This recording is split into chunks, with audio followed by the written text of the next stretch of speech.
Purchasing a property is an incredible accomplishment for anybody. In this video, we're going to break down the entire process, so it will be a lengthier video than usual for this channel. We're going to go through the entire process from start to finish and some considerations to think about when you do start this process as you go along through the journey. It's one of those moments where it's equally exciting, stressful, and all emotions combined. And this is where having all information from the very beginning will help you navigate the journey moving forward. I'm Michael Ouzas. I'm a realtor here in the city of Toronto. If you could hit that like and subscribe button, this will help this video get out to more people just like you looking to learn about the home buying process. And if you ever wanted to book in a call to discuss a more in-depth strategy for your home buying process, you can click on that first link in the description down below. Purchasing a property is a big deal. And in general, when someone decides that they want to purchase a property, the first thing I will ask them is, what is your timeline? And we're going to start there because timeline is super important. If you're looking to purchase something 6 months out, for example, the number one question I will ask is that when you are looking to have the keys and walk into the door, or is that when you're looking to start your search? Let's start there for this video and talk about timeline first. Jump right into this. This is where you consider your time frame. And generally this process takes somewhere around 4 to 6 months from start to finish. Now it could be a little bit sooner, it could take a little bit longer, but for most people, 4 to 6 months is a typical average start to finish timeline. The first step is to work backwards from that 4 to 6 month timeline. This will be individually dependent. Once you consider the timeline, and this will be different for every individual, work backwards from there. So if you're considering moving into a property, for example, before the summertime, or if school is an important factor in your purchasing decision, then you'll want to work backwards and start that process sooner rather than later. In general, this process includes a few elements that are pretty consistent across the board, regardless of who you are as a home buyer. Typically, it becomes an idea, and then you'll work on that pre-approval with a mortgage broker. You'll sit down with a realtor to discuss strategy and go through the property search. If you make an offer on a property and it gets accepted, there could be conditions to go through, and there's a timeline with that. And if everything goes well on the condition standpoint, then you'll be preparing for closing, which in general is anywhere between 30 to 90 days. 60 days is pretty average across the board when it comes to closing. On that closing day, you'll get your keys in hand and be able to move into your property. The next step of the equation is to meet with the professionals that will help you along this journey. And typically that would be a mortgage broker and a realtor. The mortgage broker will work on the financial side of things, and the realtor will help you with your search and to find the properties, take you on showings, and negotiate on your behalf. If we take a look at the financial details, there are a few elements for you to consider when starting this process for your search. Once you speak with your mortgage broker or your bank and get an idea of what you can afford, it's also time to consider what would you be comfortable spending monthly when you factor in mortgage, taxes, and fees. And then the two other factors that we will discuss a little more in detail in the next slide would be deposit versus down payment. They're two very different things, but both have an important element in the real estate transaction. The next factor you'll also want to consider is having the capital available for closing costs, which come at the very end along with your down payment. In Toronto, for example, we do have double land transfer tax when it comes to purchasing a property. So you will want to have that money available for when it comes time to closing. Breaking down deposit, that is a commitment of the buyer to the seller to complete the purchase. The deposit does count towards your down payment amount, and typically in the Greater Toronto area, you're looking around 5% of the purchase price. So if your intention is to put down a 20% down payment, which we'll discuss shortly, then that 5% would count towards that 20%, and the remaining 15% would be due closer to the closing date with your lawyer. An important consideration about the deposit is you will want to have it readily available when you start your search for properties. So if you do bank with any of the online banking companies and you're not able to go into a brick and mortar bank to get a bank draft for that deposit, there will be some consideration there when starting your search for properties, and something to discuss more in detail with your realtor when the time comes. Having that deposit readily available, as it's typically due within 24 hours or with your offer in most cases. When it comes to down payment, that's a different factor compared to a deposit. The deposit's what's due with the offer or within 24 hours. Your down payment comes at a time very close to your closing date. So if you do close in 90 days, for example, your down payment would be due within that last week or two before closing, something that you will be discussing with your lawyer. Your down payment can come from different places, such as a gift. It can come from a TFSA, FHSA, or your RRSP. Let's take a look at those three elements, because if you are saving to towards purchasing your first property. Those 3 accounts could factor in to helping you save up for that down payment or even for your deposit. If you're a first-time buyer, let's take a quick comparison of the TFSA, RRSP, and FHSA. I would suggest getting professional advice from either a financial planner or an accountant on maybe where to allocate some of your funds if you are considering purchasing a property sooner rather than later. I checked all different websites. I did find RBC's website kind of the most easy to understand and read, as it showed all 3 in comparison, or you can pick 1 or 2 to compare. It's not a sponsored video by RBC by any means. However, it did seem to be the most easy to understand. In essence, your TFSA, which is a tax-free savings account, is a registered plan where your investment earnings and withdrawals are tax-free. Next up, RRSP, and that's a registered retirement savings plan. There is a home buyer plan available where you can withdraw funds up to a certain amount, but they do need to be repaid within a certain amount of time. For the TFSA, those funds do not need to be repaid. However, you can't contribute to it back in the same year. The new FHSA is a tax-free home savings account, which is a combination between the TFSA and RRSP. This plan is designed to help first-time buyers save a certain amount per year, which they can use towards purchasing their first home. We won't go through full details of all 3, and that's something where you can do your research and due diligence for each one. However, there are a couple tips to really consider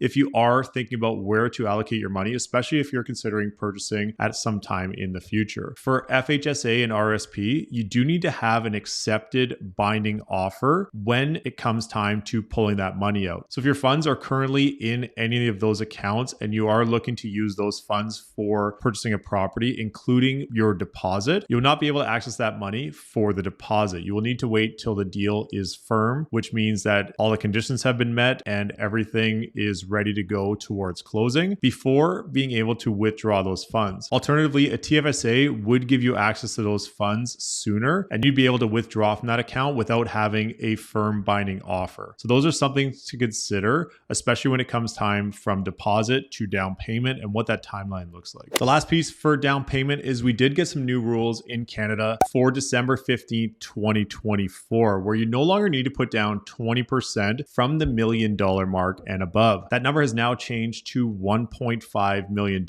Anything over 1.5 million and above is required in Canada to put down 20%. But if you are looking to do the minimum down payment, it's 5% on that first $500,000 and then 10% on the difference. That's something to keep in mind and to discuss with your mortgage broker when through the pre-approval process on what your down payment will look like. You've got your financing in check. Next up is starting the search and creating a strategy to move forward with your search process. And this is where having something like a strategy call with a realtor, and if you ever wanted to book in one, you can click on that first link down below. But in that strategy call, one thing we will discuss is what's happening in the market. One thing we do know in the city of Toronto is the market ebbs and flows, and we're always in some kind of trance on whether or not the market is hot or cold. The media loves to get a little bit carried away when it comes to this. So knowing what's happening in the market is super important. I did a video on this channel which discusses how to find deals, and basically what we're talking about is what is the months of inventory, and it shows you how to go through the market watch and all that stuff. So we won't go through that for this video. However, we will discuss why months of inventory is super important. This is why months of inventory to me is one of the most important leading indicators of where the market's at. It lets you know what market we are actually in. And when you are starting your search, one of the questions we will ask is what location are you looking for? Having an idea of location that you're looking for based on things like commute to work, what you like to do after office hours, or any of those factors is super important. But in Toronto, location matters a ton, especially when you hear those market stats every single month. They generally factor in the greater Toronto area when talking about those numbers. But months of inventory essentially is what type of market we are currently in. It's a leading indicator of trends in pricing, and the micro markets matter so much. If we take a look at this map, this is the greater Toronto area. So when those stats come out every single month and the newspapers talk about all different elements of what's going on in the market, they generally generally are factoring in all this area. And really the CN Tower is right here by basically this CO1, right where this arrow is. So that's quite a range when you're considering what the media is talking about for what's happening in the market. Housing in different locations definitely matters, and property type also matters. This is how we figure out what the months of inventory is, and this is why it's so important. So essentially we're taking the active listings divided by the amount of sales and coming up with a number, which is months of inventory. The easiest way to think about it, and that's a bit of a confusing realtor lingo, months of inventory. Any of these numbers, if we're at 6 months inventory, think of it as 1 in 6 properties are selling. Essentially, how long would it take for all the properties on the market to sell? The 3 types of markets are a seller's market, which is 0 to 2 months of inventory, a balanced market, 3 to 5 months of inventory, and a buyer's market, 6+ months of inventory. If, for example, you have 2 active listings and 1 sale, then you have 2 months of inventory. We're in a seller's market at that point. Sellers do have the upper hand. It does make things more difficult to negotiate, and there's generally less choice and properties are selling faster. This generally leads to higher pricing. The magic number is 2. So in the micro market that you're looking at, if you're looking at a specific area in the city of Toronto and a specific property type, maybe it's a semi-detached, a condo, or a detached property, knowing that data is incredibly important moving forward, because then you have an idea of what exactly is happening in the market at that specific time that you are looking to purchase. The number 2 is important because anything at 2 or below, you will see offer dates and you will see ultra competition on the great properties in the great areas. In Toronto, that's the number that we really use as our metric, is 2. So anything 2 months of inventory or below, just remember you will most likely be in competition for those properties. If we take a look at a balanced market, so for example, 4 months of inventory, there's a balance between buyers and sellers. Terms are generally favorable for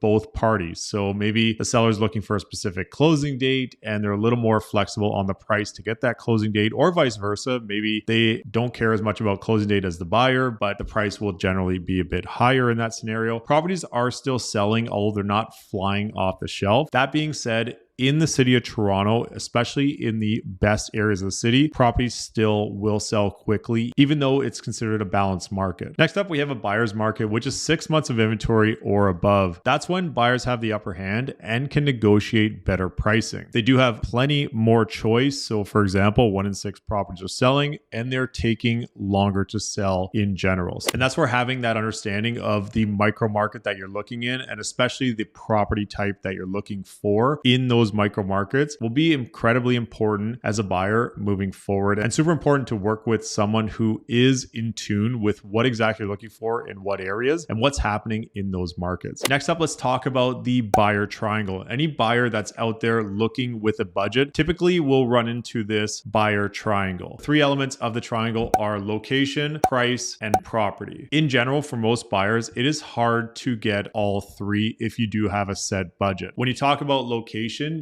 you have some of the prime areas in the city, the school districts, those locations that are close to the amenities, the transit, all those come into play when it comes time to considering location. With location, generally comes price. With your property, you can't exactly just pick up and move it to another location. So locations are pretty set when you are searching. When you do consider price, in the best locations, you will generally pay more for those properties, especially considering what the property is like. If it's a renovated, fully detached property on a big lot in a prime location, it typically will cost a pretty penny in the city of Toronto, especially when you factor in location, property type, and where the pricing is at. If you do want the location and you do have a set budget for that location, maybe looking at an alternative type of property, something that needs some work, or if you were considering a detached, maybe a semi-detached property, could be an example of a compromise for that location and price. If you want a great price and a great property that is turnkey, you may have to sacrifice on your location. So having those compromises on the buyer triangle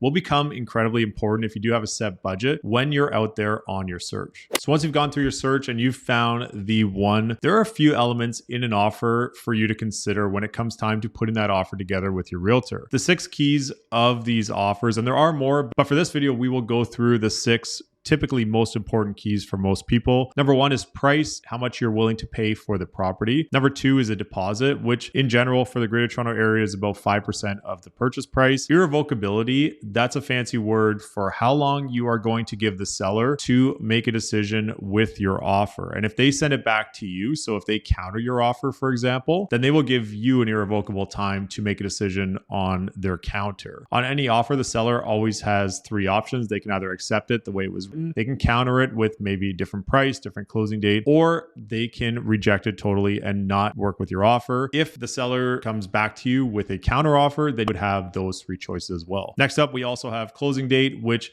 typically 30, 60, 90 days. That's something that we would generally discuss with the other realtor. And depending the kind of market, trying to make that closing date could be an offset on maybe price. So it is a factor that we could consider when it comes time to the negotiating table. What's included? So chattels are anything in the property that moves. So that refrigerator that you may think is definitely included, we want to make sure that we include that in the offer if it's movable. Same with any fixture. So anything that's fixed to the wall is included unless it specifically says that it's not included. Any rental items. So for example, we do see a good amount of hot water heater rentals in some of these homes, and something that you as a buyer would need to figure out if it's assumable, what the contract's like, any of those elements, and what that price is moving forward to continue that rental. And next up is conditions. The three most common are home inspection, financing, and status certificate review. And there will be a timeline on how long you have to complete the conditions. And those conditions are written very specifically for you as a buyer. And it's super important to know the dates and timelines on when those conditions are due, as they are super important when it comes time to your offer. Once that offer is accepted, your deposit will be due either with the offer within 24 hours or whenever's been agreed upon in your contract. You'll be connecting with your lawyer, mortgage broker, home inspector, anyone who needs to get what they need within a certain timeline. And condition time period, as mentioned, if it's typically 3 to 5 business days, it will be clearly laid out within the offer. And the timeline is very specific for the offer. And if everything goes well with the conditions, the next step is to move towards closing. And that's when you do any buyer revisits, setting up for closing dates. So getting all the utilities into your name, setting up insurance, coordinating with movers, planning for your move from wherever you're moving from, all that kind of stuff leading up to the closing date. You'll meet with your lawyer about 1 to 2 weeks before that closing date, and they'll be giving you an idea of the closing costs, which will be the remaining down payment, any kind of land transfer, and adjustments. An adjustment, for example, is, let's say it's a certain time of the year and the seller has paid the entire year of taxes. Well, if you move in midway through the year, then you would owe the seller that half month whenever you move in, kind of thing, for those kind of adjustments. For the keys, typically it's something that happens in the afternoon. So if you are planning any kind of movers, I would suggest actually putting them the day after closing. So that way you can get in there that day